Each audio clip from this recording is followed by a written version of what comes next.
It's a plan from the government to crack down on those children causing disruption in classes, meantime while focusing on improving education for those who are dysfunctional. I'm Clint Watson. We'll tell you about the solution to this and crime coming up in the Bahamas tonight.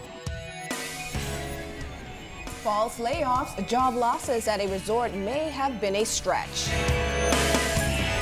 And budget discussion. Parliament starts the budget debate tomorrow. The Bahamas Tonight, the National Report starts now.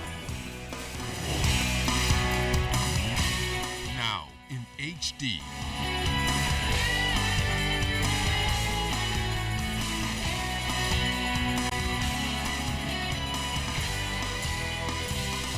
ZNS Network presents The Bahamas Tonight. This portion of the news brought to you by BTC Every Day.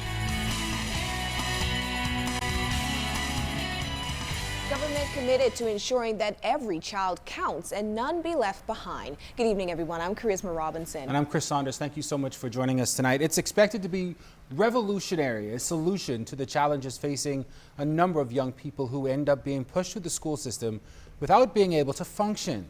The mission, which is twofold, with a component heavily focused on combining technical and vocational training, is the brainchild of Prime Minister the Right Honorable Perry Christie. Tonight, Clint Watson takes a closer look at the initiative. It's really going to change the dynamics, particularly with those challenged youth in our country, and show them that there is a positive contribution they can make and give them every opportunity to make that positive contribution. And whether those issues are academic, psychological, emotional, or otherwise, Education Minister the Honorable Jerome Fitzgerald says they're prepared to make the intervention in hopes of seeing a turnaround in the nation's youth. There are some deep-rooted issues facing children in our country. They have some major challenges, and unfortunately, we don't address them early enough. And so this also is a way to have that sort of intervention to get to the root of really what the insecurity is for that child, or the root of a particular issue that's facing them that before now would have gone unresolved, and they wouldn't have an avenue to discuss it. For a specified period during school hours, students will be taken out of the traditional classroom and placed in a new institution on Wolf Road, the former Bahamas Academy School campus, which the government has leased. And after school, the Technical Cadet Program, previously housed at the Bahamas Technical and Vocational Institute, will now meet there.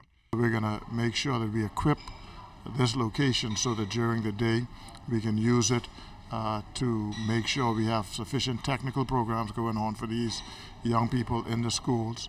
And also after school, they can the kids who are there can remain and mingle with the kids who are in the cadet program, or we can just use it exclusively for the cadet program, depending on how the scheduling works. Minister Fitzgerald explained that the enrollment will most likely begin as the new school year starts. I mean, for the most part, we probably know who they are. Some may have gone through the summer and may have had an awakening of some sort, and so we don't want to predetermine who will and will not be admitted, but it'll be on a case-by-case basis, and we will also be working closely with the principals, because there's some training that we want them to go through as well, as far as understanding how to deal with these type of kids.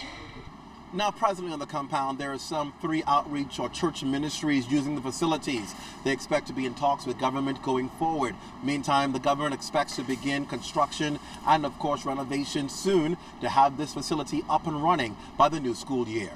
Clint Watson, ZNS Network News. The 2015-2016 budget debate begins in the House of Assembly at 10 o'clock tomorrow morning. Government is expected to reveal specific programs and policies that will be implemented during the new fiscal year, which begins on July 1st. The debate comes exactly 1 week after the Minister of Finance, Prime Minister the Right Honorable Perry Christie, delivered the budget communication in the House. Government plans to borrow $182 million this fiscal year, compared to $500 million borrowed during their first year in office back in 2012. The Christie administration continues the mandate of providing a stronger, safer, more prosperous and modern Bahamas. Tune in to Parliamentary Channel 40 and the Bahamas Radio Network for live coverage of tomorrow's budget debate. Also tonight, Minister of Labor, the Honorable Shane Gibson, is refuting claims that some 129 workers at the Sandals Royal Bahamian Resort are expected to be laid off. In fact, Gibson noted that the reports are simply untrue. It was a total fabrication by somebody who wanted to create sensationalism leading into Labor Day. Sandals had absolutely no plans to lay off 100 people. The persons who said it knew it wasn't true at the time they said it, and the persons who told them to say it knew it wasn't true at the time they told them to say it. And so it was a total fabrication, and there was never no plans in motion to lay off 100 workers from Sandals. Never. The promotional exercise for government stenographers not expected to take place this year as anticipated. Fern Carey sat down with Labor leader John Pinder, who explained why the process has stalled.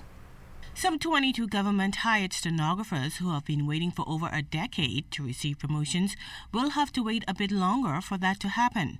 While financial clearance has reportedly been given for the promotions to take place, President of the National Congress of Trade Unions, John Pinder, claims there is an issue that has to be resolved first. The problem I'm now hearing is there's about 3 persons out of the 22 persons that are up for promotions or to be looked at.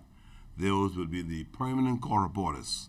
That I understand there's some 3 outstanding ACRs to be done, the performance appraisals that needs to be done.